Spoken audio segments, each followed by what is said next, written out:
time for some new Nifty Interactions. Hooray, here we go. So I was inspired by this little interaction right here with Scrappheap Scrounger and Eternal Scourge. It's weird they both have Scra in their names. Anyway, Scrapheap Scrounger is a 2-mana 3/2 artifact creature construct that can't block. For a black and 1, you can exile another creature card from your graveyard and return it to the battlefield. So you gotta get in your graveyard somehow, we'll get to that in a minute. Eternal Scourge is a 3-mana 3/3 Eldrazi Horror. You may cast it from exile, which is important because the Scrounger can easily exile it, and then if it becomes the target of a spell or ability your opponent controls, you have to exile it. If you're asking for a way to get either Eternal Scourge or Scrappy Scrounger into the graveyard, look no further than our friend, Lord and Savior, Smugglers Copter. Again, Smugglers Copter is a 2-mana 3/3 artifact vehicle with flying. Whenever it attacks or blocks, you may draw a card. If you do discard a card, that's how we're going to get some of these things into the graveyard, and you crew it for 1. So you have any random dude lying about, you can tap him, make Smugglers Copter a creature, and then start beating in while feeling your graveyard. Looking for a couple more cards to put in your graveyard, or ways to put them there, we have Key to the City, Haunted Dead, and Prized Amalgam. They all work very well with cards that like to be in your graveyard.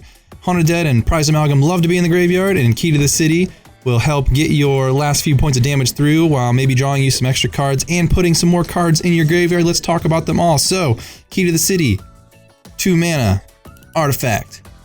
Discard a card. Up to 1 target creature can't be blocked this turn.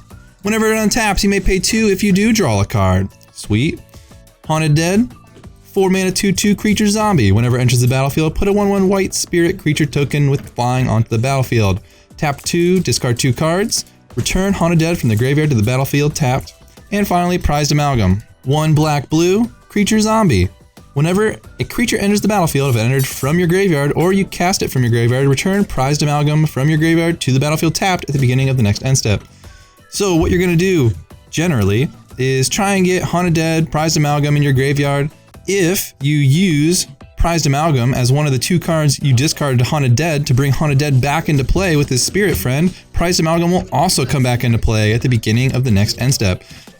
A little tidbit of information, you really want to do this in the second main phase at the latest, because if you do it in your opponent's end step, it won't come back until your end step. Also, if you happen to have Scrapheap Scrounger in your graveyard and you cast it, your Prized Amalgam will come back as well. OMG. Finally, what are you going to do with all these creatures? Well, you could attack them. That's option 1. Option 2 is you can use a nice big payoff like our friend here, Voldaren Pariah. Voldaren Pariah loves to have random creatures on the battlefield.